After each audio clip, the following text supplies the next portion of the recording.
lembrar a história, essa história é incrível, gente. A única equipe brasileira de Fórmula 1 que já houve. Dois irmãos estavam bem na carreira, voando, se arriscaram a reputação deles, tudo, em nome de um sonho. Foram alvos de críticas que vocês imaginam no Brasil, mas esses irmãos com essa equipe brasileira fizeram história. Hoje a Fórmula 1 movimenta 10 bilhões de reais por ano e 189 países assistem a um show que atravessa o planeta em 19 etapas. Um esporte que também é um negócio, veloz, calculado e implacável. Mas houve um tempo em que dois brasileiros patrióticos e apaixonados por automobilismo ousaram sonhar. Eles criaram a primeira e única equipe nacional de Fórmula 1. O sobrenome deles se confunde com a história desse esporte: Fittipaldi. Você vai conhecer agora, com imagens raras e depoimentos históricos, a trajetória dessa grande aventura cheia de suor, choro e sacrifício. A história da Copersucar Fittipaldi.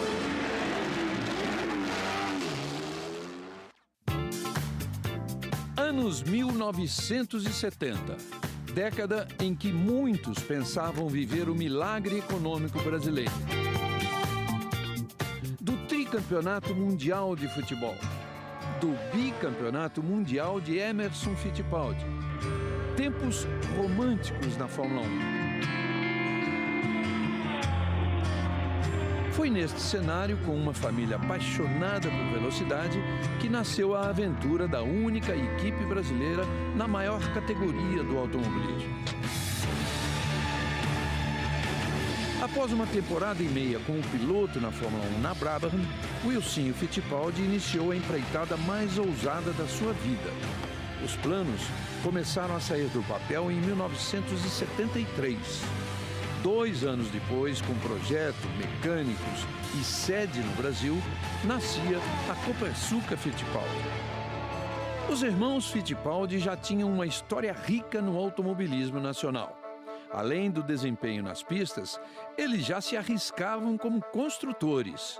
Fizeram o protótipo Fitt-Porsche, baseado em um carro da marca alemã, e se aventuraram em outras categorias, como a Fórmula V. A ida para a Fórmula 1, porém, era um desafio muito maior, e eles toparam. Se a gente olhar o nosso passado, o meio de Wilson, desde o kart, o nosso DNA também como construtor, com paixão de carro de corrida. Eu acho que isso ajudou muito a gente, por que não fazer uma equipe brasileira de Fórmula 1? O Wilsinho, então, montou a equipe técnica. O engenheiro Ricardo de Villa, que já fazia sucesso na Europa, foi convocado. Inclusive o carro anda agora na quinta-feira de novo para fazer o teste final. A equipe de mecânicos era 100% brasileira e a sede foi montada a 150 metros do autódromo de Interlagos. Foi naquele prédio, número 450 da Avenida Senador Teotônio Vilela, que nasceu a equipe Fittipaldi. Ali dentro foi montado, peça por peça, a partir do zero, o primeiro carro brasileiro de Fórmula 1. A Embraer, que viria a se tornar a terceira maior construtora de aviões do mundo anos depois, ajudou muito no desenvolvimento do projeto. O apoio financeiro veio de uma cooperativa de produção de açúcar. A ideia caiu no Jorge Voney Atala, que era presidente então da Copersucar, e ele pediu para que a gente apresentasse um projeto para ele. E em outubro de 1974, o primeiro carro brasileiro de Fórmula 1 foi apresentado no Salão Negro do Congresso Nacional, sob olhares do então presidente do país, o general Ernesto Geisel. O Copersucar Fittipaldi FD-01 era quase todo construído no Brasil, à exceção do motor, do câmbio e dos pneus.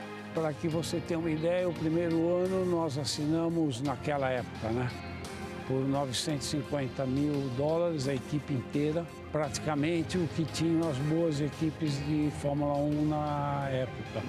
Valores bem distantes da realidade de hoje na Fórmula 1, quando as equipes de ponta gastam perto de 2 bilhões de reais por ano.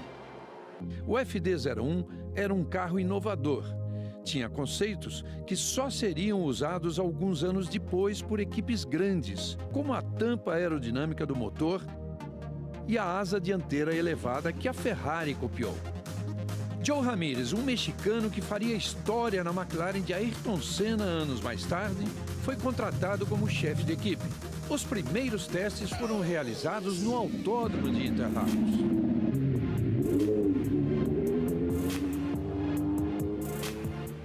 Foi dentro deste carro, exatamente como está hoje, número 30, modelo FD01, F de Fittipaldi e D de Di Villa, o projetista, que o Wilsinho entrou na pista pela primeira vez com um carro de Fórmula 1 construído no Brasil.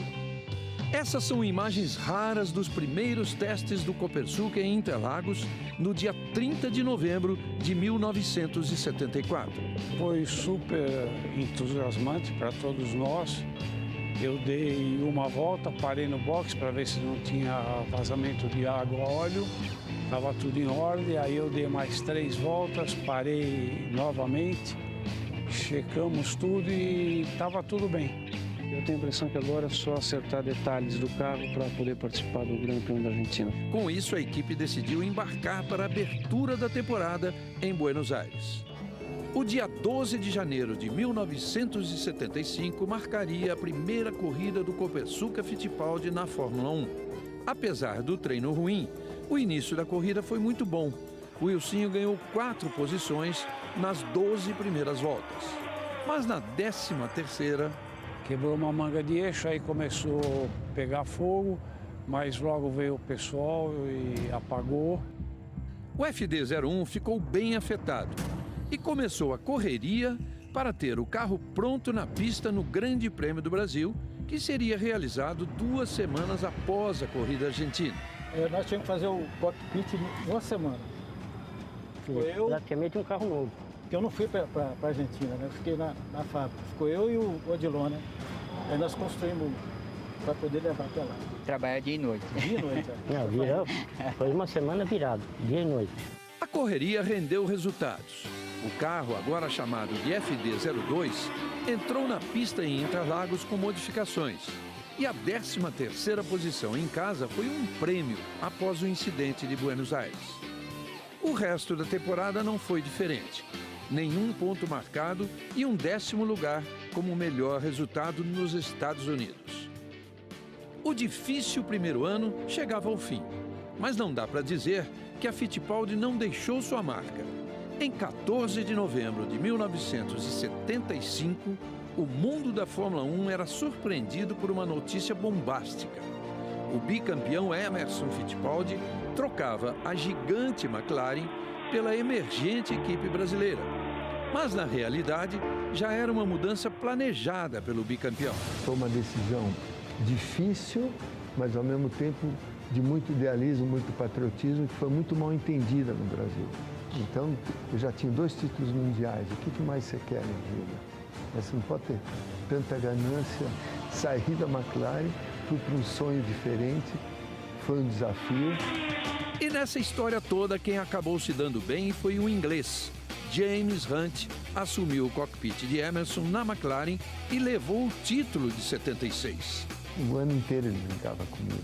O ano inteiro o James, que era muito brincalhão, o Emerson, que carro você deixou para mim?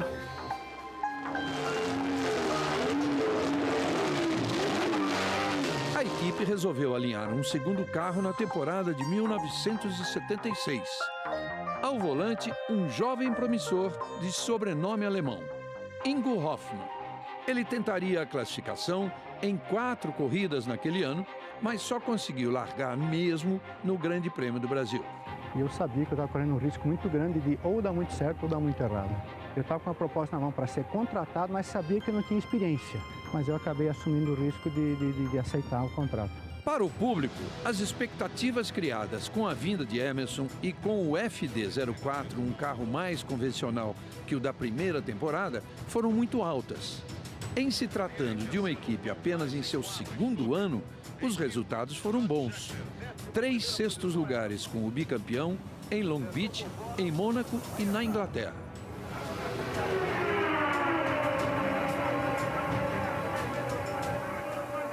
Para 1977, a grande novidade era a cor dos carros. A equipe abandonou o prateado dos 2 primeiros anos e assumiu o amarelo, que se tornaria a cor oficial do Brasil no automobilismo. Tudo por decisão de Cid Mosca, responsável pela pintura dos modelos. O filho, Alan, então um adolescente, também participou do trabalho. Quando chamaram ele para pintar, meu pai falou, olha, o carro não pode ser prata. E ele criou uma polêmica e, não, mas o é prata, não é, o carro tem que ser amarelo. Quando fez o carro amarelo, que viram daí, todo mundo, não, tá certo. Mas realmente o carro ficou mais bonito amarelo, né? Os resultados continuaram a melhorar. Emerson conseguiu os primeiros pontos em uma corrida em casa, chegando em 4º lugar.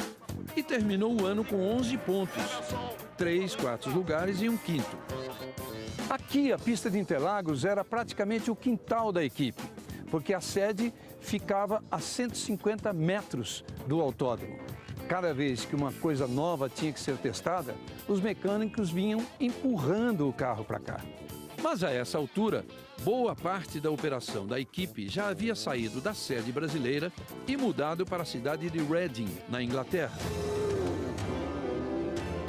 A temporada de 1978 seria a melhor da história da Copersucar. E logo no início, o primeiro pódio, histórico, conquistado por Emerson Fittipaldi dentro de casa. Segundo colocado, Emerson Fittipaldi. Um 2º lugar na estreia do Autódromo de Jacarepaguá na Fórmula 1. Foi o melhor ano nosso, a maior vitória foi chegar a 2º lugar no Grande Prêmio Brasil, sem ninguém quebrar na frente. Que é importante, foi o 2º lugar, merecido, suado ali. Dava até para ter vencido uma corrida. E a maior frustração foi o Grande Prêmio do Canadá, que na primeira curva, 150 metros depois daquela gincana que tem lá em Montreal, o Stuck me bate, me joga para fora e eu no warm-up de manhã, tanque cheio, fui mais rápido. Aquela corrida eu tinha chance de vitória. O carro estava muito bom para Montreal. Stuck quis matar o alemão. Fiquei louco. Mesmo com apenas um carro, a equipe terminou em 7º no Mundial de Construtores, com 17 pontos e à frente de equipes tradicionais como McLaren, Williams, Renault e Arrows. Emerson foi o 10º com o mesmo número de pontos do canadense Gilles Villeneuve, um ano para se comemorar. Um contraste com 1979, ano em que a Fittipaldi investiu mais no projeto do seu carro.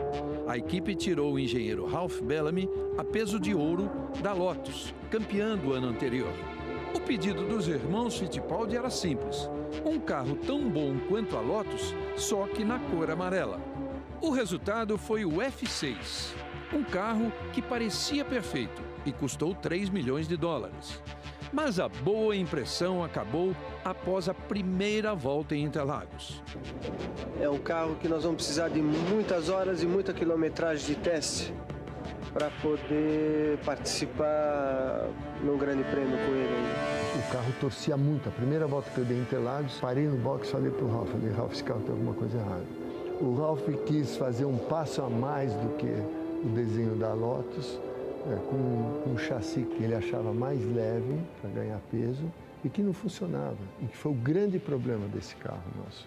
Com isso, a temporada foi desastrosa.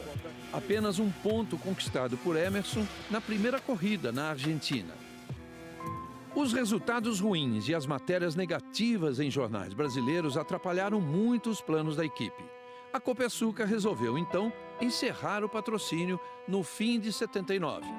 A aventura brasileira na Fórmula 1 corria sério risco de acabar. Infelizmente, a mídia não especializada, como já sabia que não era especializada, então eles não tinham capacidade para escrever nada tecnicamente decente e correto. E aí, como não tinham a capacidade para isso, começaram a fazer do nosso projeto uma piada. Eles não tinham a mínima noção do que é construir um Fórmula 1.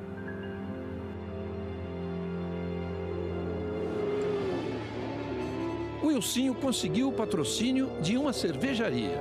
A equipe comprou a estrutura da Wolf, que havia falido em 1979. e herdou uma nova equipe técnica e um contrato com a revelação finlandesa Keke Rosberg. Grande Prêmio da Argentina, o Keke chegando em terceiro lugar.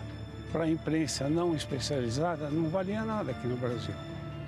Tanto faz chegar terceiro, segundo, na frente de uma Williams, de uma Renault ou uma McLaren, não valia nada. O cara em terceiro lugar, pô.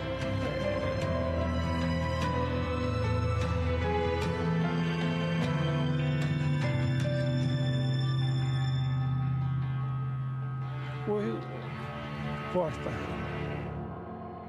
Você ouvir aquilo, né? Com vontade de esganar o cara, imagina um negócio desse. A equipe fez uma boa temporada, com 11 pontos e a 8ª posição no Mundial de Construtores. Emerson conquistou o último pódio do time, chegando em terceiro. Foi como uma passagem de bastão para o novo ídolo brasileiro da Fórmula 1, Nelson Piquet, que venceu aquela corrida em Long Beach. No fim do ano, Emerson anunciou a aposentadoria. Já cheia de dívidas e sem patrocinadores grandes, a equipe trouxe o novato Chico Serra para correr ao lado de Keke Rosberg em 81. Foi mais uma temporada decepcionante, 100 pontos marcados. Passamos o ano inteiro sem treinar, sem desenvolver o carro, e isso foi super prejudicial. O cenário se repetiria em 1982. O Wilsinho pensou em desistir do sonho antes do início do campeonato, mas foi convencido por Emerson a tentar mais uma temporada. O último ponto viria com o 6º lugar de Chico Serra na Bélgica, Isolde. A equipe encerraria sua trajetória na Fórmula 1 com 44 pontos obtidos em 104 GPs. Mais, por exemplo, do que equipes conhecidas como a Minardi, a Toleman e a Lola. Pela Fittipaldi passaram alguns campeões do mundo. Além de Emerson e Keke, engenheiros como Ralph Bellamy, Adrian Newey, o atual mago da RBR, Harvey Postlethwaite, projetista de alguns carros campeões, e o administrador Joe Ramirez, que tinha sido o braço direito do tricampeão Jack Stewart. O maior erro que nós cometemos é ter acreditado muito em engenheiro, como Ralph Bellamy, que o próprio David também, que desenhou carros, e ficar muito na expectativa de um carro novo, e mudamos muito de engenheiro. Foram problemas, erros, mas também grandes resultados. Não, vergonha para nada. Vergonha? Não, de jeito nenhum. Temos orgulho do que fizemos. Não fomos como as novas equipes da Fórmula 1, que mesmo depois de 2, 3 anos, continuam a anos-luz das melhores. Tienen 2, 3 anos e estão todavía, pero anos-luz atrás de los punteros. A aventura de 2 irmãos que acreditaram em um sonho e que não se arrependem de terem tentado. A melhor coisa que eu fiz na minha história, longe de qualquer outra coisa. Tenho a certeza que eu fiz o melhor possível, da melhor forma possível. E se tivesse outra chance, faria. O esporte mostra muito o talento que o brasileiro tem, o talento para improvisar, o talento para criar, a inteligência que tem no Brasil. Então, eu continuo acreditando nos talentos que o Brasil tem. Emerson vai para o pódio desta vez, segundo colocado Emerson Fittipaldi.